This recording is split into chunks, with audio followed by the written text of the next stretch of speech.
Bakunzi ba Salocom TV1 kaze mu kiganiro Rapsodie de Réalités muzokwama mukurikirana ku munsi ku mbuga zose za Salocom TV1.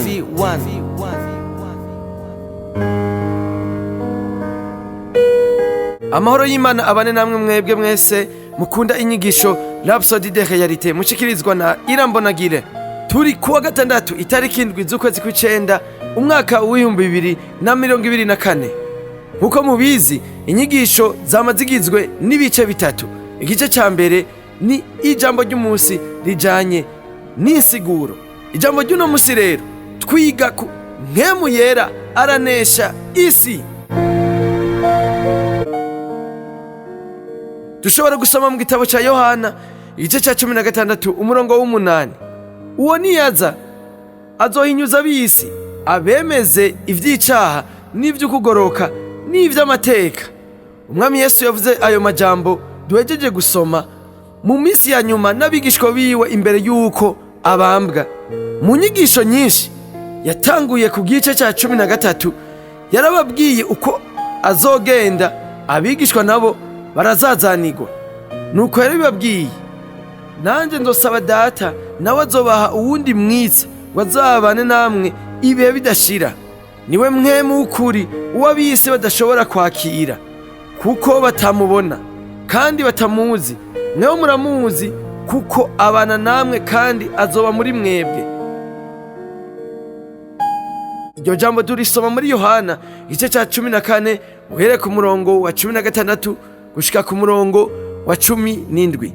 Mu mirongo ikurikira yarababwiye ko ari we mwitsa, ariko umwitsa niwe mpwemu yera.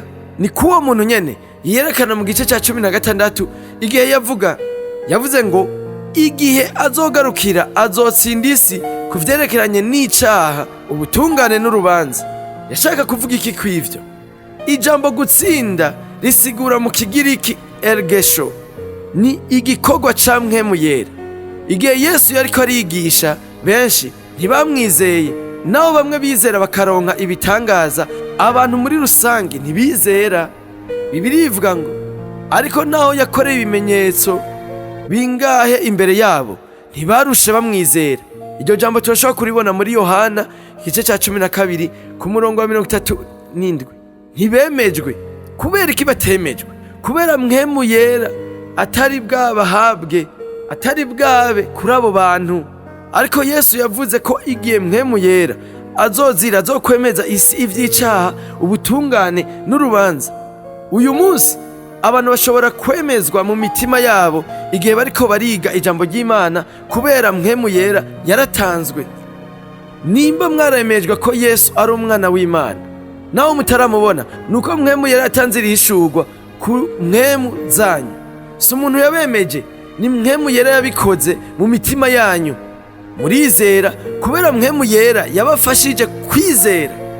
Niyo mpamvu iyo mugiye kuvuga ubutumwa birahambaye ko mubikora mu bushobozi bwa mpwemu yera.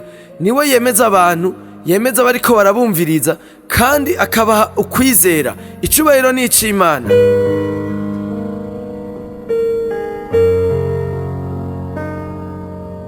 Tuja mu gice ca kabiri kijanye n'isengesho. Data mwiza, ndagushimiye kubw'ibanga rya mpwemu yera riri mw'isi yose uyu munsi, kandi abana bawe bavuga ubutumwa hose. Abadukurikira baremezwa kandi bakihana. Hariho isarura rinini ry'imitima mu bwami uyu munsi. Mw'izina rya Yesu, amen.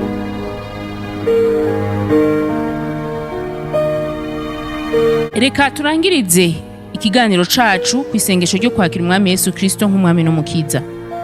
Mwami Imana, ndizera n'umutima wanje ko Yesu Kristo ari umwana w'Imana. Ndemera ko yapfuye ku bwanje kandi ko Imana yamuzuye mu bapfuye. Ndemera ko ari muzima. Ndatuje akanwa kanje ko Yesu Kristo ari umwami n'umukiza w'ubuzima bwanje kuva uyu munsi. Urakoze mwami wanje Yesu gukiza umushaha wanje. Ubu ncitse icaremwe gisha. Turagukeje ubu ncitse icaremwe gisha. Hari ico baza kugira ngo ushobore kubandanya ukura mu buzima ru Kristo hamagara kuri 61 40 ubusa ubusa 14. Murakoze, naho ku munsi w'ejo mugire umunsi mwiza.